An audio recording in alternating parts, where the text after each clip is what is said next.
दोस्तों, आज हम लोग बीए थर्ड ईयर के समाजशास्त्र विषय का फर्स्ट पेपर का दूसरा लेसन, जिसका नाम है ऐतिहासिकतावाद, कार्ल मार्क्स के विशेष संदर्भ के साथ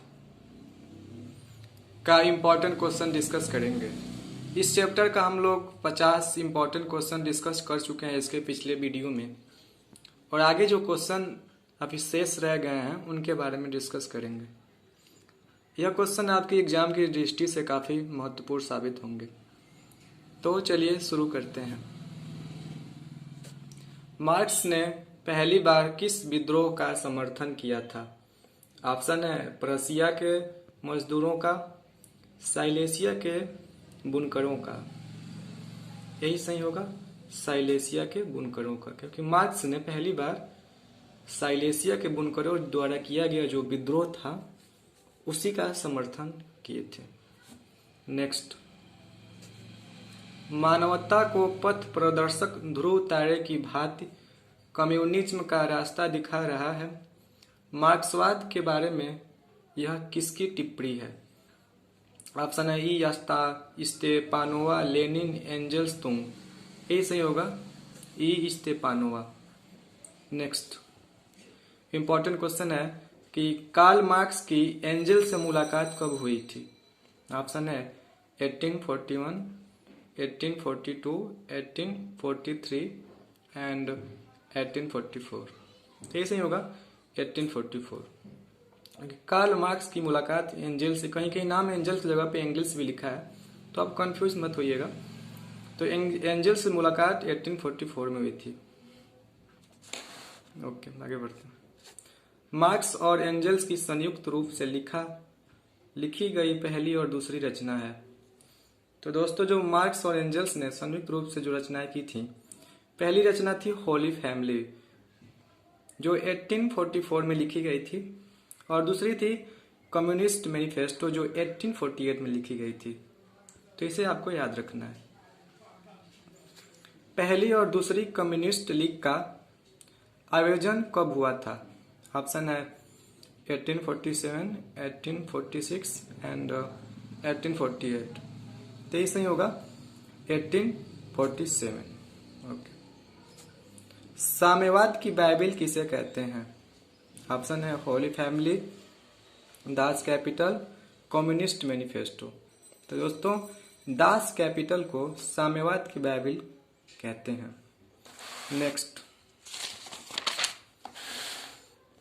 नेक्स्ट क्वेश्चन है आपका कि मार्क्स ने द पॉवर्टी ऑफ फिलॉसफी नामक पुस्तक किस प्रसिद्ध पुस्तक के उत्तर स्वरूप लिखी थी? तो ऑप्शन है the Hindu social, the philosophy of poverty. तो यही सही होगा, क्योंकि मार्क्स ने द फिलॉसफी ऑफ पॉवर्टी के उत्तर स्वरूप द पॉवर्टी ऑफ फिलॉसफी लिखी थी। ध्यान दीजिएगा, ये द पॉवर्टी ऑफ फिलॉसफी है और ये द फिलॉसफी ऑफ पॉवर्टी है। नेक्स्ट, दास कैपिटल का प्रकाशन किस वर्ष हुआ था तथा यह कितने खंडों में प्रकाशित रचना है? ऑप्शन आप देख लीजिए तीनों। सही ऑप्शन होगा 1867, और यह 3 खंडों में प्रकाशित थी। द पॉवर्टी ऑफ फिलॉसफी में मार्क्स किस प्रसिद्ध विचारक के मतों का खंडन किए हैं? ऑप्शन है हीगल, कॉम्ट, प्रौंधा, साइमन। तो इसे होगा प्रौंधा के विचारों का खंडन किए हैं। नेक्स्ट है कि मार्क्स द्वारा रचित कौन सा ग्रंथ उनके जीवन काल में प्रकाशित नहीं हो पाया? ऑप्शन है दास कैपिटल ओल 2, दास कैपिटल ओल 3। तो ये जो दोनों थे, दास कैपिटल का दूसरा और तीसरा भाग, ये दोनों उनके जीवन काल के, मतलब उनकी मृत्यु के उपरांत, मृत्यु के बाद प्रकाशित हुए थे। वैज्ञानिक समाजवाद के संस्थापक कौन थे? ऑप्शन है प्रौंधा, कॉम्ट, मार्क्स, एंजल्स। तो फ्रेंड्स, वैज्ञानिक समाजवाद के संस्थापक मार्क्स ही थे। आगे बढ़ते हैं। कथन है कि यह ग्रंथ ही वह मुख्य और बुनियादी रचना है जिसमें वैज्ञानिक समाजवाद की व्याख्या की गई है। दास कैपिटल के बारे में यह कथन किसका है? तो आपके सामने ऑप्शन है एंजल्स, लेनिन, स्टालिन, माओ त्से तुंग। तो दोस्तों यह कथन लेनिन का है, याद रखिएगा। तो इम्पोर्टेंट क्वेश्चन है कि मार्क्स की मृत्यु कब हुई थी। ऑप्शन है 1880, 1881, 1882, 1883। इसी होगा 1883 में मार्क्स की मृत्यु हुई थी। मार्क्सवादी चिंतन की सर्वाधिक महत्वपूर्ण सिद्धांत है। जो मार्क्सवादी चिंतन था इसमें से कौन सा सिद्धांत सबसे महत्वपूर्ण था। दो ही ऑप्शन है कि अतिरिक्त मूल्यों का सिद्धांत, द्वंद्वात्मक भौतिकवाद। यही सही होगा, द्वंद्वात्मक भौतिकवाद। ऐतिहासिक भौतिकवाद नाम को भ्रमपूर्ण कहा है। किसने ऐतिहासिक भौतिकवाद को नाम को भ्रमपूर्ण कहा है। ऑप्शन है professor Weber, Engels, Marx Weber. तो दोस्तों प्रोफेसर वेपर ने ही ऐतिहासिक भौतिकवाद के नाम को भ्रमपूर्ण कहा है। आगे बढ़ते हैं। ऐतिहासिक भौतिकवाद की मौलिक बातों को मार्क्स ने अपनी किस कृति में पहली बार प्रस्तुत किया था। ऑप्शन है जर्मन आइडियोलॉजी, दास कैपिटल और पावर्टी। सही होगा ऑप्शन पहला, जर्मन आइडियोलॉजी में ही ऐसा उन्होंने पहली बार किया था। ऐतिहासिक भौतिकवाद एक दार्शनिक विज्ञान है जिसका संबंध जीवन के सार्वभौमिक नियमों से भिन्न सामाजिक विकास के विशिष्ट नियमों से है। एक कथन है, आपको बताना है किसने कहा है। ऑप्शन है वेपर, लेनिन, मार्क्स, स्टालिन। तो दोस्तों यह कथन मार्क्स ने ही कहा था। आगे बढ़ते हैं। ऐतिहासिक भौतिकवाद समाज के इतिहास का विज्ञान है। ऑप्शन है स्टालिन, सिदोरोव, मार्क्स, एंजल्स। तो दोस्तों ये जो कथन है स्टालिन का है। आगे बढ़ते हैं। प्रोफेसर वेपर ने ऐतिहासिक भौतिकवाद को किस नाम से संबोधित करने की बात की है। ऑप्शन है द्वंद्वात्मक भौतिक और इतिहास की आर्थिक व्याख्या। तो इसे होगा प्रोफेसर वेपर ने ऐतिहासिक भौतिकवाद को इतिहास की आर्थिक व्याख्या नाम से संबोधित करना चाहा, मतलब ऐसा उन्होंने कहा था। यह समाज का दार्शनिक सिद्धांत है। ऐतिहासिक भौतिकवाद के बारे में ऐसा किसने कहा था। ऑप्शन है सिदोरो ने, स्टेपानोवा ने, गांधी ने, वेपर ने। तो ये पहला ऑप्शन सही होगा, सिदोरो ने। इतिहास की आर्थिक व्याख्या का अनुसमर्थन करने वाला विचारक है। ऑप्शन है GDH कोल, लेनिन। तो GDH कोल ही सही होंगे। कथन है कि सभी सामाजिक, राजनैतिक तथा बौद्धिक संबंध, सभी धार्मिक तथा कानूनी पद्धतियां, सभी बौद्धिक दृष्टिकोण जो इतिहास के विकास क्रम में जन्म लेते हैं वे सब जीवन की भौतिक आवश्यकताओं से उत्पन्न होते हैं। ये कथन है, आपको बताना है कथन किसने कहा है। ऑप्शन है प्रोंधा, हीगल, एंजल्स एंड मार्क्स। तो दोस्तों ये कथन मार्क्स का है।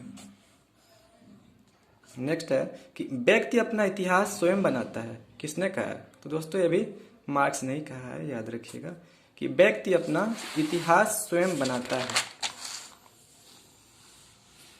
नेक्स्ट है कि मार्क्स ने इतिहास को कितने भागों में बांटा है। तो आपने पिछले वीडियो में आपने देखा हुआ तो आपको पता होगा कि मार्क्स ने इतिहास को 5 भागों में बांटा है। नेक्स्ट, मार्क्स के अनुसार वर्तमान में इतिहास का कौन सा भाग, मतलब कौन सा युग चल रहा है। तो ऑप्शन है आदिम युग, दासत्व युग, पूंजीवादी। तो इसे होगा क्योंकि इस समय जो है पूंजीवादी ही चल रहा है, पूंजीवादी व्यवस्था चल रहा है, यानी पूंजीवाद युग चल रहा है। मार्क्स के अनुसार इतिहास के प्रवाह को मानव प्रयत्नों द्वारा, तो एक ही ऑप्शन है कि रोका नहीं जा सकता। ये सही है कि यानी मार्क्स के अनुसार इतिहास के प्रवाह को जो है मानव प्रयत्नों द्वारा रोका नहीं जा सकता है। ओके, आगे बढ़ते। मार्क्स ने द्वंद्ववाद का दर्शन हीगल से ग्रहण किया था, किंतु हीगल ने इसे किससे ग्रहण किया था। तो ऑप्शन है फिक्टे, रोलिंग, बेंथम, मिल। ऐसे होगा फिक्टे से, क्योंकि मार्क्स ने जो है कि द्वंद्ववाद का दर्शन हीगल से ग्रहण किया था और हीगल ने फिक्टे से ग्रहण किया था। Okay, philosophy of right, philosophy of right पुस्तक के लेखक कौन है। ऑप्शन है फिक्टे, हीगल, रोलिंग, स्पिनोजा। तो इसमें होगा हीगल है। याद रखिएगा कि फिलॉसफी ऑफ राइट पुस्तक के लेखक जो है हीगल है। मार्क्स के अनुसार विश्व का निर्माण किससे हुआ है? ऑप्शन है आत्म तत्वों से, विचार से, भौतिक पदार्थों से। तो याद रखिएगा कि भौतिक पदार्थ ही सही होगा। ये फर्स्ट ईयर में भी था क्वेश्चन। आगे बढ़ते। मार्क्स का द्वंद्वात्मक भौतिकवाद दुनिया को देखने का साम्यवादी दृष्टिकोण है, यह किसने कहा है? तो ऑप्शन है स्टालिन, लेनिन, एंजल्स, खुच्चेव। ये तो एंजल्स नहीं होगा, कुछ ऑप्शन कुछ अलग देते हैं लोग, तो आपको ऑप्शन देख के घबराना नहीं है, आपको अच्छे से याद रखना है हमेशा। आगे बढ़ते। द्वंद्वात्मक प्रणाली उसी को अज्ञेय मानती है जो उग रहा हो और विकासमान हो। ये भी कथन बताना आपको किसने कहा है? तो ऑप्शन है स्टालिन, एंजल्स, लेनिन, दुर्खिम। तो भी कथन आपका लेनिन से स्टालिन से संबंधित है। कहते हैं मार्क्स के भौतिक द्वंद्ववाद को हीगल के आदर्शवाद का अध्ययन किए बिना नहीं समझा जा सकता है। तो ऑप्शन है हीगल, एंजल्स, स्टालिन, लेनिन। तो दोस्तों ऐसा लेनिन ने कहा था। लेनिन जी ने कहा था कि मार्क्स का जो भौतिक द्वंद्ववाद है इसको हीगल के आदर्शवाद का अध्ययन किए बिना हम लोग समझ नहीं सकते। नेक्स्ट, द्वंद्वात्मक भौतिकवाद की धारणा अत्यंत गूढ़ और अस्पष्ट है। तो ये कथन है, अभी आपको बताना है कि किसने कहा था। ऑप्शन है वेपर, लेनिन, लास्की। तो इसमें होगा वेपर। नेक्स्ट क्वेश्चन है कि मेन करेंट्स इन सोशियोलॉजिकल थॉट के लेखक कौन है? ऑप्शन है रेमंड एरन, प्रोफेसर लास्की, प्रोफेसर वेपर। तो आपको बताना है कि किसने कहा है। तो नहीं सॉरी, जो है इसके लेखक कौन है इस बुक के? तो इसके लेखक रेमंड एरन है। मेन करेंट्स इन सोशियोलॉजिकल थॉट। आगे बढ़ते हैं। मार्क्स ने वर्ग का विवेचन अपनी किस पुस्तक में किया है? ऑप्शन है दास कैपिटल पहला भाग, दास कैपिटल दूसरा और दास कैपिटल तीसरा। 23 सही होगा। दास कैपिटल का जो तीसरा भाग था इसी में उन्होंने किया है। नेक्स्ट, सभी देश अनिवार्य रूप से समाजवाद तक पहुंचेंगे, लेकिन वे सब एक ही ढंग से ऐसा नहीं करेंगे। तो ये भी कथन है बताना है। तो ऑप्शन है मार्क्स, एंजल्स, लेनिन। तो ये कथन लेनिन से संबंधित है, याद रखिएगा, लेनिन। कार्ल मार्क्स सामाजिक ढांचे के ऊपरी हिस्से को किस नाम से संबोधित करते हैं? तो ऑप्शन है अधिसंरचना, अधोसंरचना, समसंरचना। ये सही होगा, अधिसंरचना। यानी कि ऊपरी हिस्से को अधिसंरचना और जो अंदर के हिस्से हैं उसे अधोसंरचना कहते हैं। मनुष्य की चेतना उसके अस्तित्व को निर्धारित नहीं करती, वरन उसका सामाजिक अस्तित्व ही उसकी चेतना को निश्चित करता है। कथन है बताने का उसने कहा है। ऑप्शन है प्रोंधा, हीगल, मार्क्स, एंजल्स। तो ये कथन मार्क्स से संबंधित है। राजनीतिक, वैधानिक, दार्शनिक, धार्मिक, साहित्यिक, कलात्मक विकास आदि आर्थिक विकास पर ही आधारित है। तो ऑप्शन है मार्क्स, एंजल्स, स्टालिन, स्मिथ। तो कथन है बताना है। तो ये कथन एंजल से ही संबंधित है। नेक्स्ट, बल नवीन समाज को गर्भ में धारण करने वाली प्रत्येक पुराने समाज की दाई है। तो यह भी कथन मार्क्स से संबंधित है। आप इसको याद कर सकते हैं, तो अपनी तरफ से कोई ट्रिक बनाएगा। आसान है क्वेश्चन ऐसे कि बल नवीन समाज को गर्भ में धारण करने वाली प्रत्येक पुराने समाज की दाई है। तो मार्क्स। नेक्स्ट है, अतिरिक्त मूल्य का सिद्धांत ही मार्क्स के आर्थिक सिद्धांत की आधारशिला है। कथन है। तो ऑप्शन है एंजल्स, रिकार्डो, चे गुएवारा और लेनिन। तो ये कथन भी आपका लेनिन से संबंधित है। नेक्स्ट है कि मजदूरों के पास खोने के लिए अपनी बेड़ियों के सिवाय कुछ भी नहीं है। यह किस ग्रंथ का वाक्य है? ऑप्शन है आपके पास कम्युनिस्ट मैनिफेस्टो और दास कैपिटल। तो यही सही होगा। कम्युनिस्ट मैनिफेस्टो में ये जो कथन है पाया जाता है। नेक्स्ट है कि कौन सा विचारक राज्य को एक वर्गीय संस्था मानता है? तो मार्क्स जो थे वो एक राज्य को वर्गीय संस्था मानते थे। नेक्स्ट है कि revolution and counter revolution in Germany एक बुक का नाम है, एक रचना है। किससे संबंधित है? तो ये कार्ल मार्क्स से ही संबंधित है। नेक्स्ट है revolution and counter revolution in Germany में मार्क्स ने जर्मनी के जिस क्रांति का अध्ययन प्रस्तुत किया है वह कब हुआ था? तो दोस्तों यह जो क्रांति हुई थी ये 1848 में हुई थी, 1848 में। नेक्स्ट है the class struggle in France के रचनाकार कौन है? ऑप्शन है हीगल, काम्ते, दुर्खिम, मार्क्स। तो मार्क्स ही है इसके रचनाकार, the class struggle in France. अगला है कि कम्युनिस्ट मैनिफेस्टो को मूल रूप में किस भाषा में लिखा गया था? तो दोस्तों जो कम्युनिस्ट मैनिफेस्टो था उसको फ्रेंच भाषा में लिखा गया था। नेक्स्ट है the class struggle in France में मार्क्स ने कितने वर्गों का उल्लेख किया है? ऑप्शन है 6, 7, 10, 45। तो 6 वर्गों का उल्लेख किया है। बुक का नाम है कि वैल्यू प्राइस एंड प्रॉफिट पुस्तक के लेखक कौन है? तो आप नाम से ही समझ गए होंगे, वैल्यू प्राइस एंड प्रॉफिट तो मार्क्स ही होंगे। नेक्स्ट है कि कार्ल मार्क्स ने अपनी विश्व प्रसिद्ध कृति डास कैपिटल पर कितने वर्षों तक काम किया था? ऑप्शन है 40 वर्ष, 20 वर्ष और 37 वर्ष। तो ये 40 वर्ष तक इस पे काम किए थे कार्ल मार्क्स ने, डास कैपिटल कृति पे। नेक्स्ट है revolution and counter revolution in Germany में मार्क्स ने कितने वर्गों का उल्लेख किया है? तो 8 वर्गों का उल्लेख किया है। नेक्स्ट है कि कार्ल मार्क्स ने अपनी किस पुस्तक में उपसर्वहारा वर्ग का उल्लेख किया है? ऑप्शन है Das Kapital, the class struggle in France. तो ये सही होगा, the class struggle in France. Next है द 18 ब्रूमेरी नामक पुस्तक लिखा है, तो ये पुस्तक मार्क्स ने लिखा है, याद रखिएगा। और एक पुस्तक है इनॉग्रेशन एड्रेस के लेखक कौन है? तो इसके भी लेखक मार्क्स ही हैं। नेक्स्ट है ऐतिहासिकवाद वह प्रकृति है जिसके अंतर्गत समस्त ज्ञान और समस्त मानव अनुभव की व्याख्या ऐतिहासिक परिवर्तन के संदर्भ में की जाती है। तो ऑप्शन है मेल्विन रेडर, ट्रोल्स, लेनिन और स्टालिन। तो एक कथन ट्रोल्स से संबंधित है, एक कथन ट्रोल्स ने ही कहा था।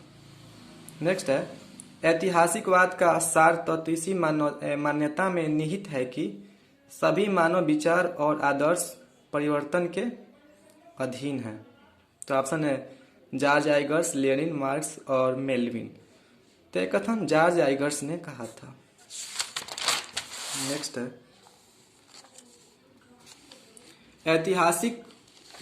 ऐतिहासिकतावाद को किसने इतिहास को महत्व देने वाला दर्शन कहा है? तो आपके पास ऑप्शन है टैनबी, स्पेंगलर, स्लेगल, सोरोकिन।